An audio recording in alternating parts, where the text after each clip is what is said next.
conversations. Some were coming out to tell me very intimate things about being online. And there was a day I went to such outreach in one of those schools. I came back broken. I came back devastated. And I'm like, okay, fine. This is the set time for us to push this narrative on online.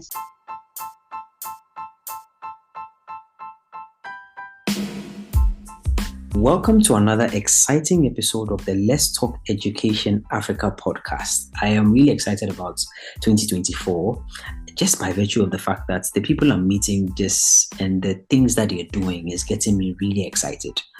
I feel like these are the conversations that should be at the fore. We have been talking, especially with the guest I have been having, we've been talking a lot of EdTech, we've been talking a lot of innovation, we've been talking a lot on leveraging on technology integration into our educational system and all of that.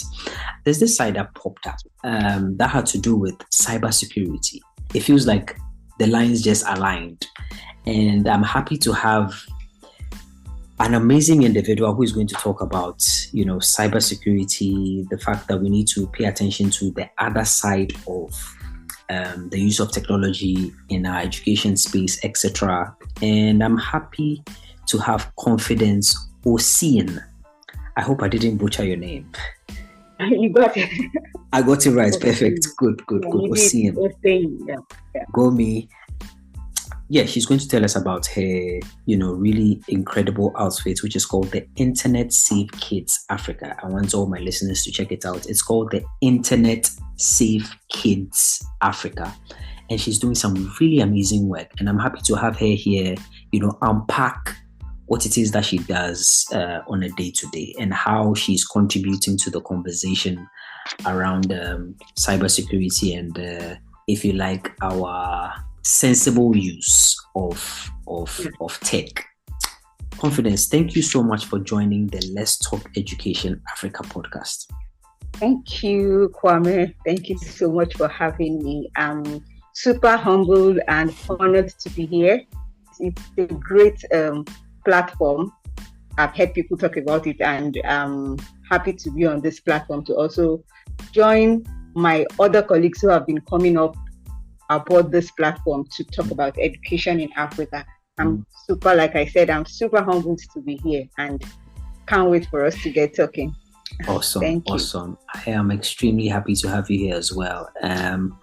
I want to know more about you, and I'm sure my listeners too are itching to know about who Confidence is. So Confidence, tell us a little bit about yourself, your background. Okay. All right. Thank you very much.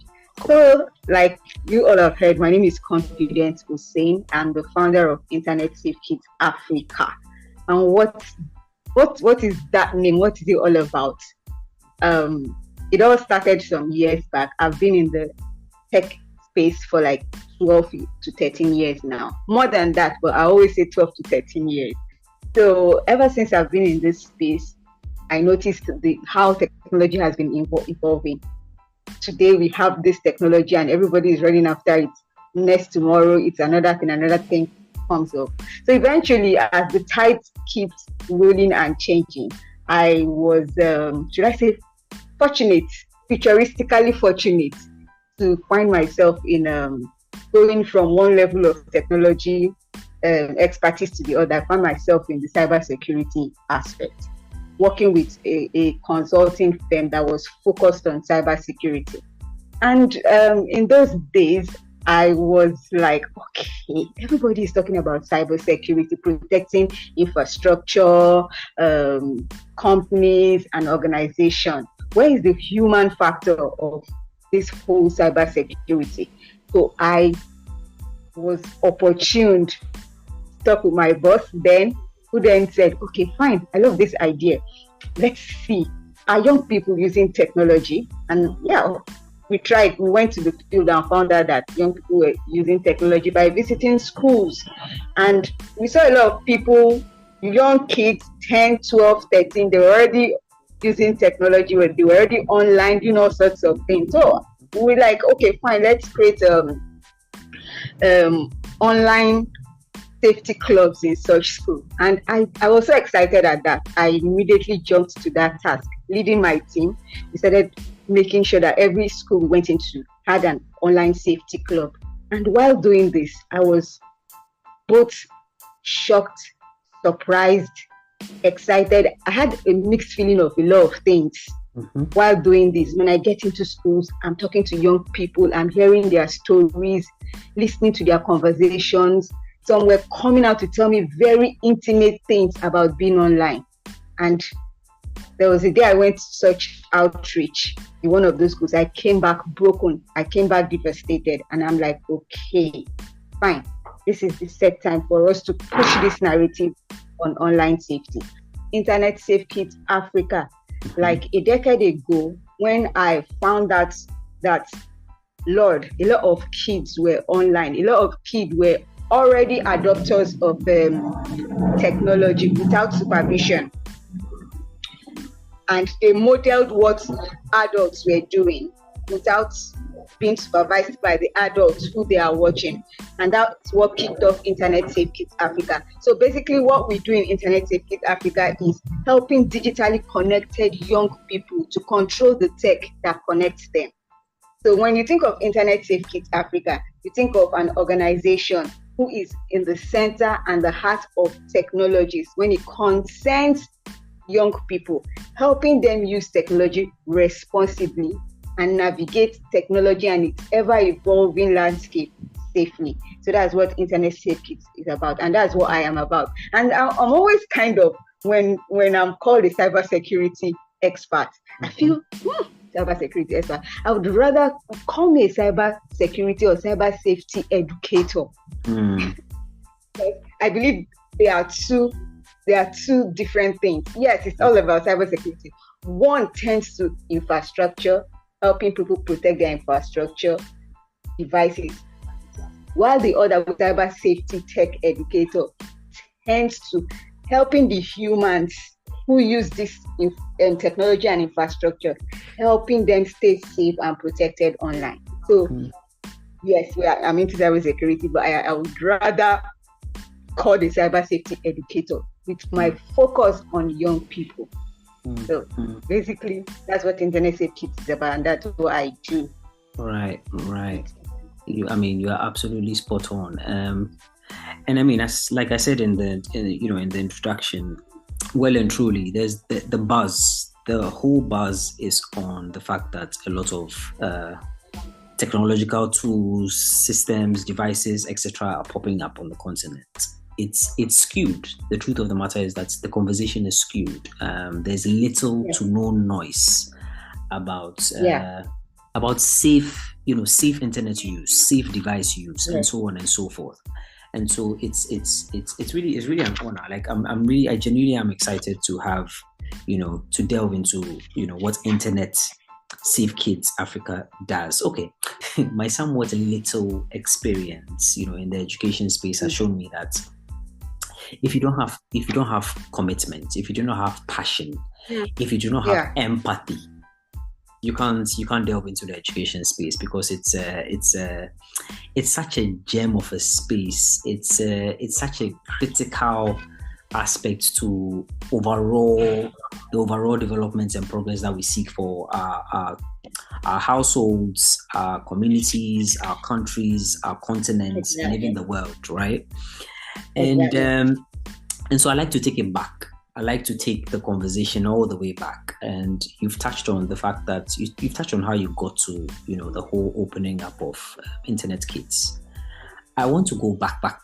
Is there a particular context, right? Because you're bubbling with passion, and that's one of the things. That's one of the common threads I've noticed with all of the people I've spoken to who are in the education space. I want to find out if there's a certain context in your childhood that you believe has influenced the path that you are on today. Okay, thank you for that. Right. Okay, one of the things, and it's funny that you're asking me this question, because I had this conversation a couple of weeks back with a close family friend.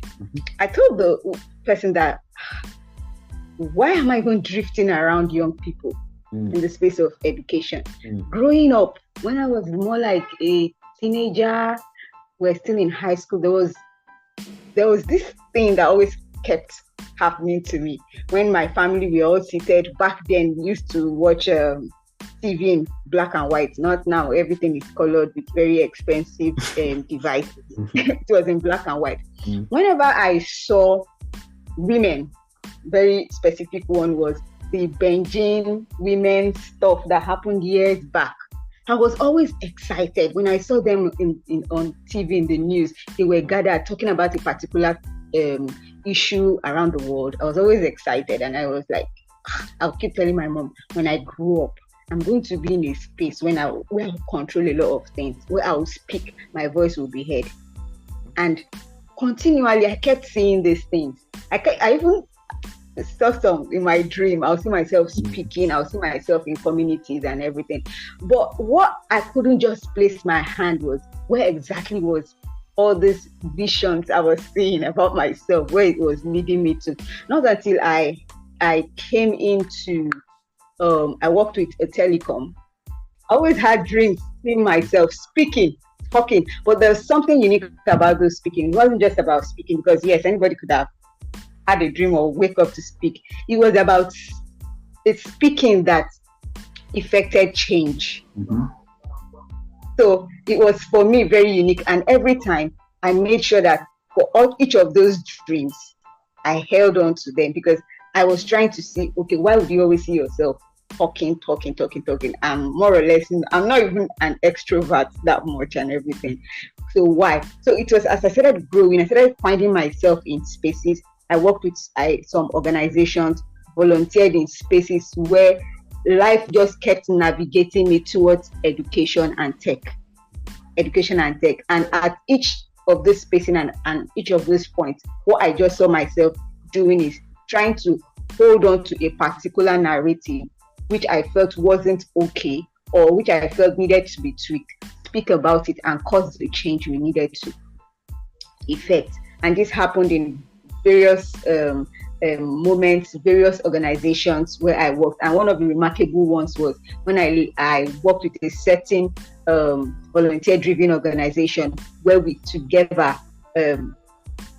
with my team there, we were able to launch the first ever, it happened during the COVID period, first ever, like, how would I put it, hub for learning, which didn't necessarily need young people to come to that hub. So they were all at home, connected to the devices they were given, and they were able to learn. We onboarded them on tech platforms to teach them various subjects. So, and it was the first ever done in Africa. I really don't want to mention names and everything about where it was done. But during that process, I was with that team.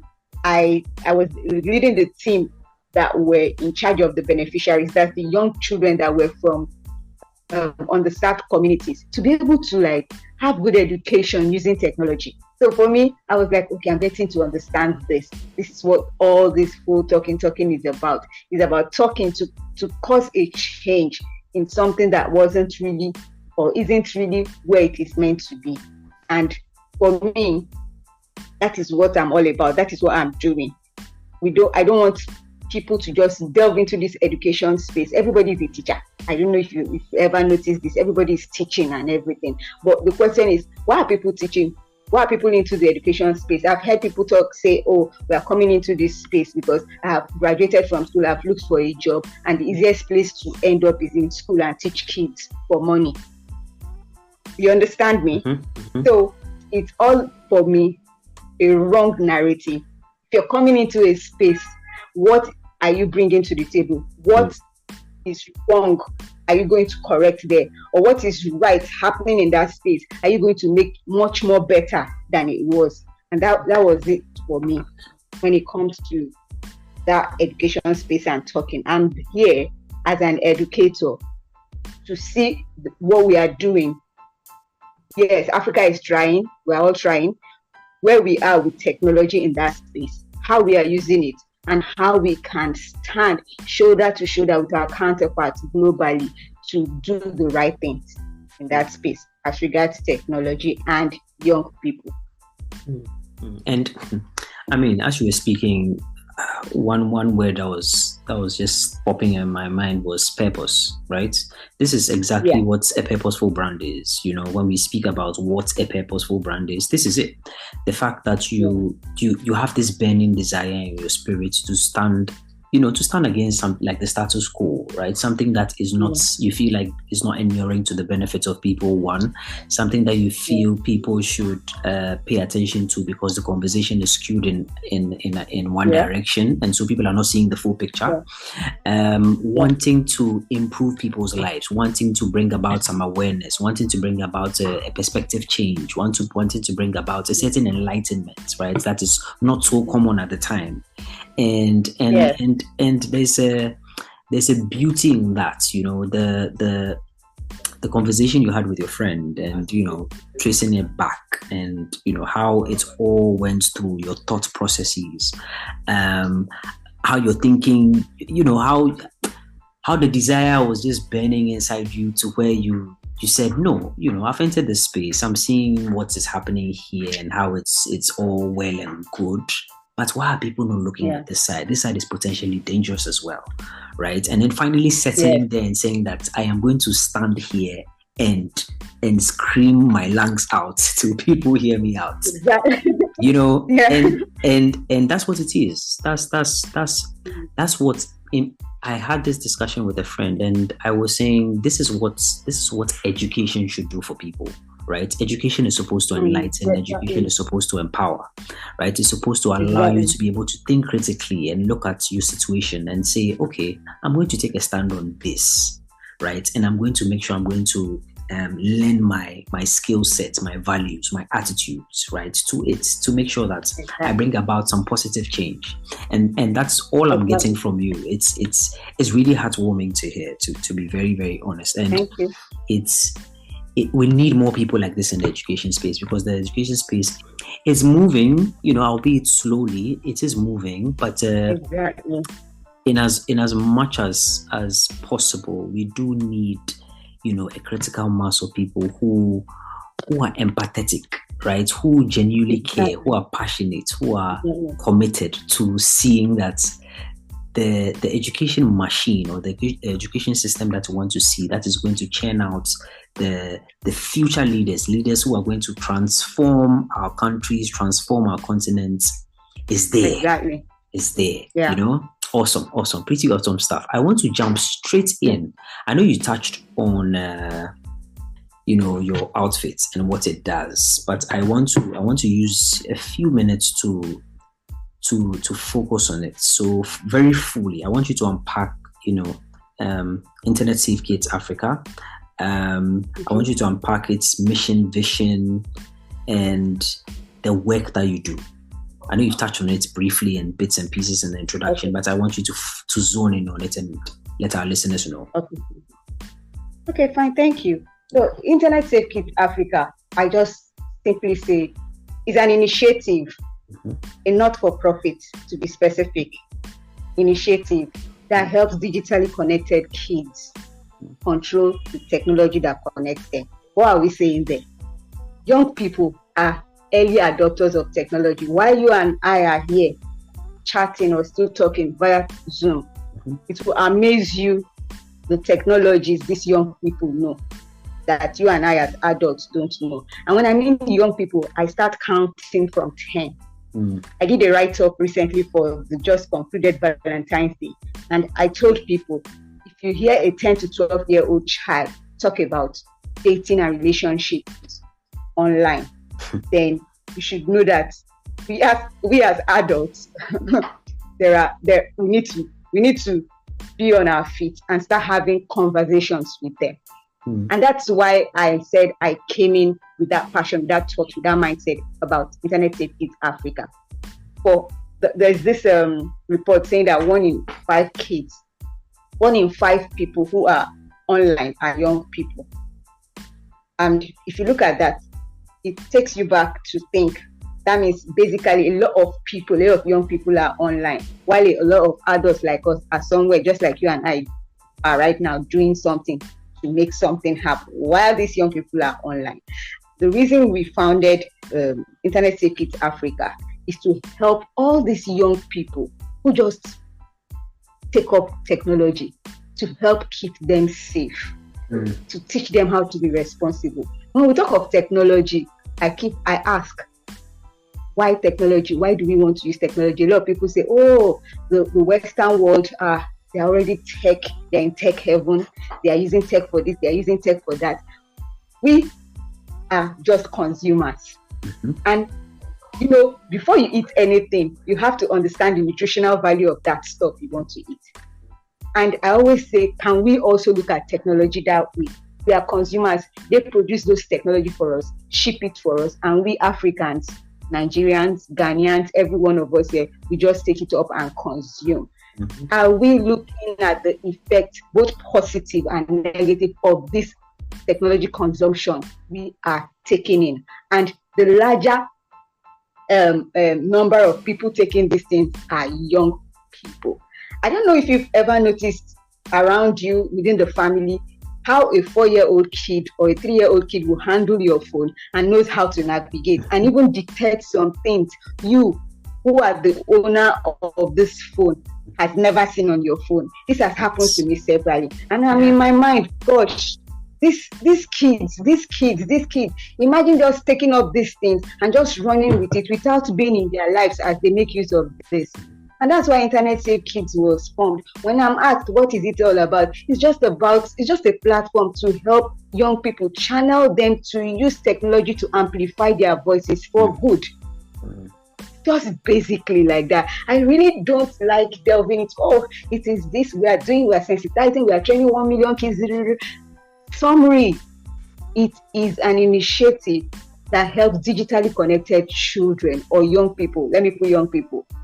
I help them, or we help them control this technology that connects all of them.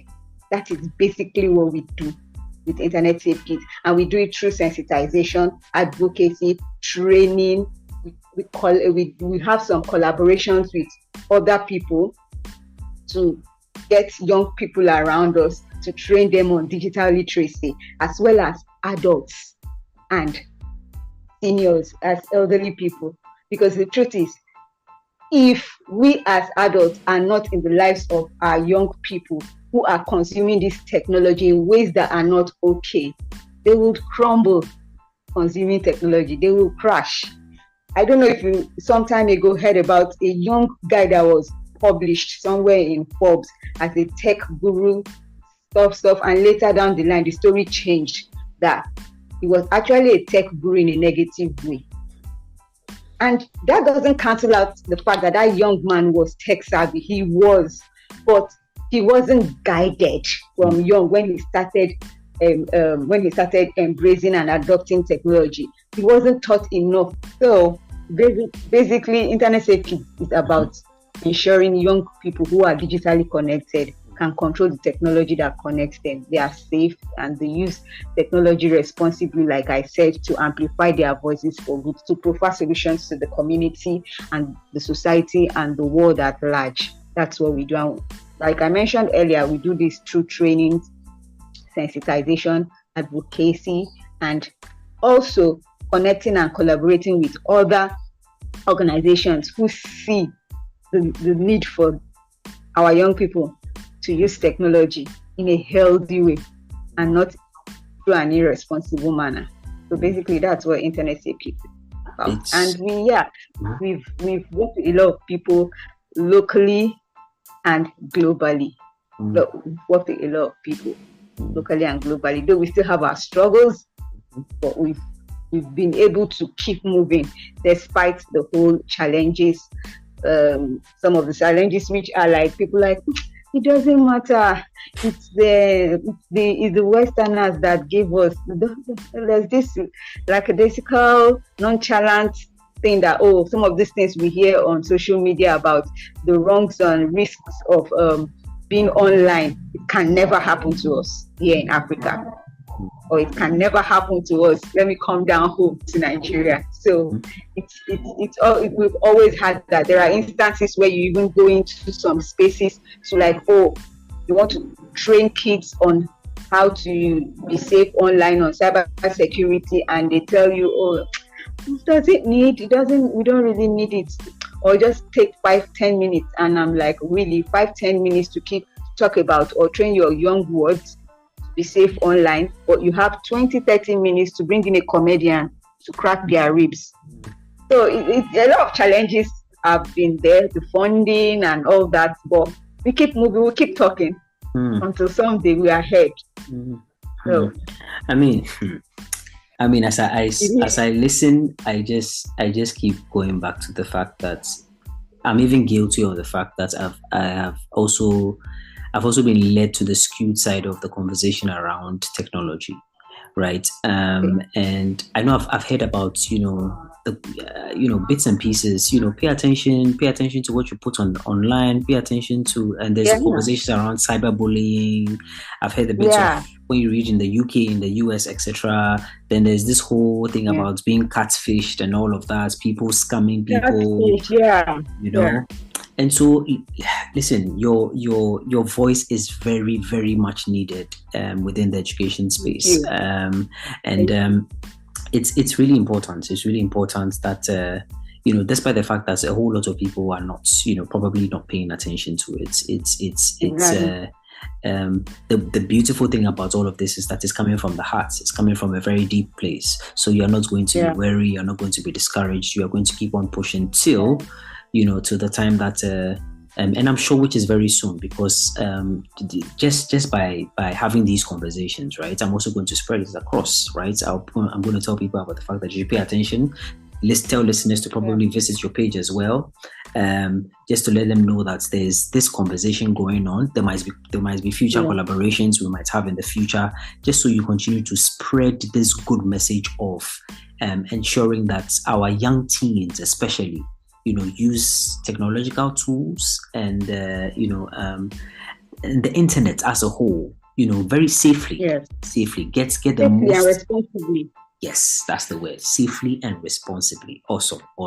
I know you touched on the negatives a bit, but with all of these purposeful journey that you've been embarking on, I like to hear success stories, right? So can you share a few success stories, since embarking on this journey? Okay. It's like we talked about earlier. It's this whole technology, embracing of technology.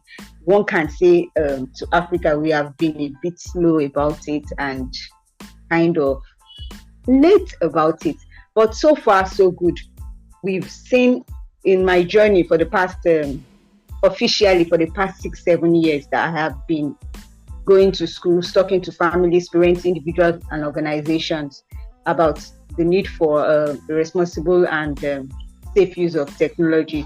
I've been one of the highlights of all these rants, let me call them rants, because a lot of people still see them like that, is my ability to build online safety school clubs in schools.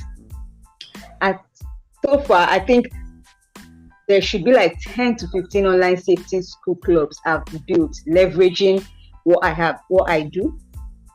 And in those school clubs, when we go in there, there's this very small book I authored on online safety, which I share with the students. I've had a lot of feedback coming back to us saying, oh, wow, my 10 years old or 12 or teenager has refused to be online now. You understand? They don't want to be online now. They still want to learn how to be safe and responsible before they come online. I've had instances where I have met young people who, because we have modeled them to use technology responsibly, they've gone on to take up competitions and challenges. Recently, a very young girl, just a high school student who just graduated from high school, because of all the trainings we have given her, she found love. She became passionate for architectural design.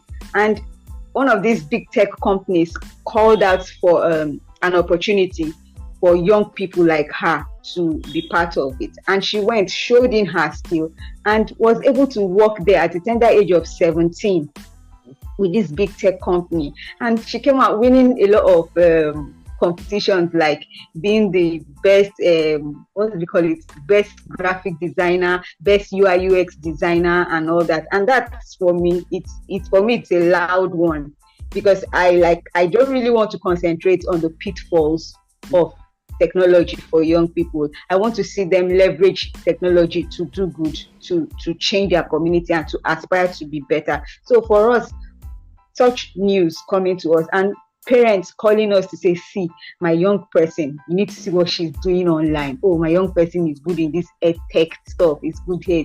All those for us has been a very, very huge success. And when people like you, Let's Talk Education Africa, and some other people call us to say, oh, come in, we've heard, or somebody mentioned, it's also, for me, it's a huge success. That means I am not talking amiss.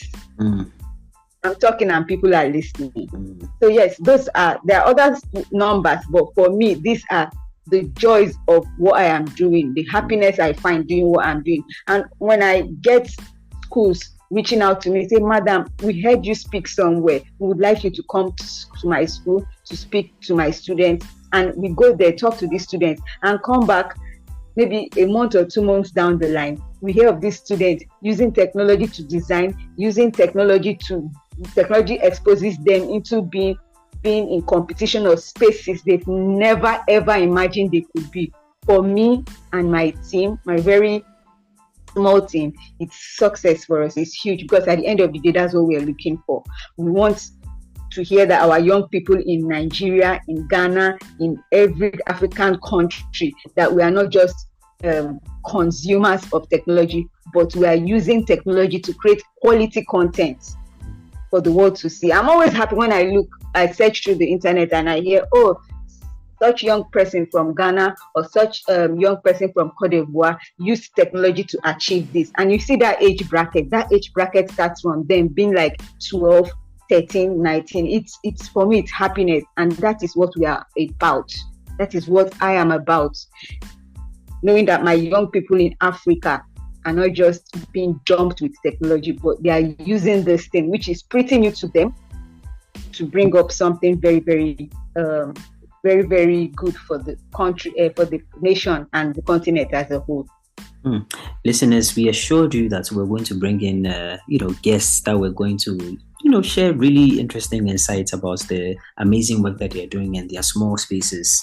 And yes. I am truly excited. I mean, I'm sure I've been saying that all throughout the conversation, because it's truly a critical topic, and I like the way you speak about it. You speak about it, and you speak about technology in such glowing terms, but then it's like as you are giving all the praise to the beautiful doors and opportunities that technology is, opening up, especially on the continent, you are still on the other hand telling us that, hey, it's not all, sunshine, rainbow, and what's it called, butterflies. But we need to understand that, well, just as beautiful as it is, there are dark sides to it, and the dark sides are as a result of the fact that there's ignorance. And we want you to understand that for ignorance to flee from the space, knowledge has to come in. And once we have knowledge, knowledge is able to bring light. You understand? Yes. It's able to bring that light for us to be able to get the best out of this tool that we have in our possession. And truly, well and truly, it's really heartwarming, and I am very sure we are going to do a collaboration very soon with you. I want this message to go as far as possible, so for all our listeners in our 72 plus countries all over the world listening, please, I'm sure many of you are entrepreneurs, many of you are parents, many of you are students, many of you are within the education space. And I want to bring light. I want to put the spotlight on this conversation of cybersecurity and how we need a lot of conversation around it, because it's unfortunately, because of the lack of regulation, because of the lack of information, and because of the lack of the opportunity to have that conversation in the open, there's a lot of unfortunately dark things happening, which is directly affecting our children, right? And they're affecting the young ones, because they are the most vulnerable ones. And a society a society that does not protect its vulnerable ones is a society that is going to fall very, very, very quickly. It's interesting how time flies when you're having really, really good conversations. Confidence, I want you to touch on what the future is looking like for Internet Safe Kids Africa. That's a huge question. Unpack it for us. It's a huge question. Well, I've always been coming from our continent where we are coming from. Mm-hmm. There's a whole lot we are dealing with. Lack of access, infrastructure, network issues, everything. Mm-hmm. But I've always been that one person who, regardless of whatever it is, we keep moving. Just like we say down here in my own country, wahala be like bicycle. So that means you have to ride. Mm-hmm. I'm always gonna be optimistic. The future for Internet Safe Kids Africa is bright. As long as technology still exists, as long as there are still young people who definitely are going to use technology, as long as there are schools that are going to adopt technology, even the latest artificial intelligence, which no matter what we are saying, it is here to stay with us. The future of Internet Safe Kids is bright. We are going to keep talking. We're going to look for more collaborations. For every door that says, "Oh, we don't need this," which will soon change. That narrative will soon change, because now we're in a tech-filled world, and we are going to raise kids who are able to stand shoulder to shoulder with their counterparts wherever they might be in the world, regardless of the fact that we are coming from the global south or developing countries. So that alone for me shows that the sky is bright. All we need to do as an initiative, as an organization, as concerned people, is keep pushing, keep talking about technology, because it's not going anywhere. Go into schools, tell the teachers, the educators, they need to embrace technology. And while embracing technology, they need to make sure that the technology they are bringing into their schools respects the children's rights, respect their privacy, and also it's protecting them. So the future is bright for us. The future is bright. As long as we don't keep our mouths sealed, the future is bright. And it's also the other way. As long as there will always be stories of young people who are falling victim of the wrongs of technology, we can't stop talking, and we won't stop talking about adopting technology wisely. So for me, Kwame, the future is bright. For Internet Safe Kids Africa, the work we do, future is bright, and we're optimistic about everything we're going to do. And most importantly, the people I love so much, young people. I'm passionate about them because people say they are the future. They are not the future, they are the present now. I am going to be in the midst and in the center of everybody who is going to make sure that every young African child, when you hear an African child's name, you do what we call here in my country, Tuwali. That is, you say, yes, this is it. We are proud of you. That's all what we are going to do. And that's all what I am excited about when it comes to the future. Confidence. So I have thoroughly enjoyed our conversation. Unfortunately, time has just flown by really quickly. I'm happy I had you here today. I'm happy we were able to talk about this amazing thing that you're doing. I have to be honest and say that your optimism, your passion, your empathy, and your overall purpose is being highlighted here so strongly. This is a conversation that needs to be had. I'm happy I had it here. The message is going to be spread as far and as wide as possible. I wish you all the very best in all your activities. More grease to your elbows. We are rooting for you we are rooting for you so much over here. And thank you for hopping on the podcast with us today. Thank you so much, Kwame. It's a pleasure, and I'm humbled, honored to be here, and I'll keep listening to you people's podcast. Awesome. It's really, really something we need in Africa. We need it. We need a lot of conversations here when it comes to Africa and education and every other thing. We need it. So thank you so much. Thank you for the good work, and thank you for putting Africa in the map. Thank you. of the world, because a lot of conversations always has us kind of, our voices are always missing. Mm-hmm. Thank you for putting our voice in the map. I appreciate it. Thank you so much. You're most welcome, and thank you to our listeners. Listen, we promised 2024 was going to be awesome. I'm sure you've picked up a thing or two. And for people within the education space, as we are having conversations about using technology, leveraging on technology integration in our classrooms, etc., all of that, it's very important to make sure that we look at the other side.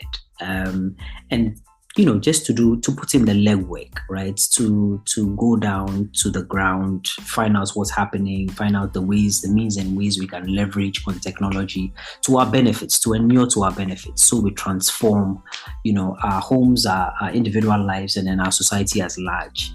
This was a very, insightful conversation. I have enjoyed it thoroughly. Thank you so much to our guests. And until next episode, please stay safe. Cheers.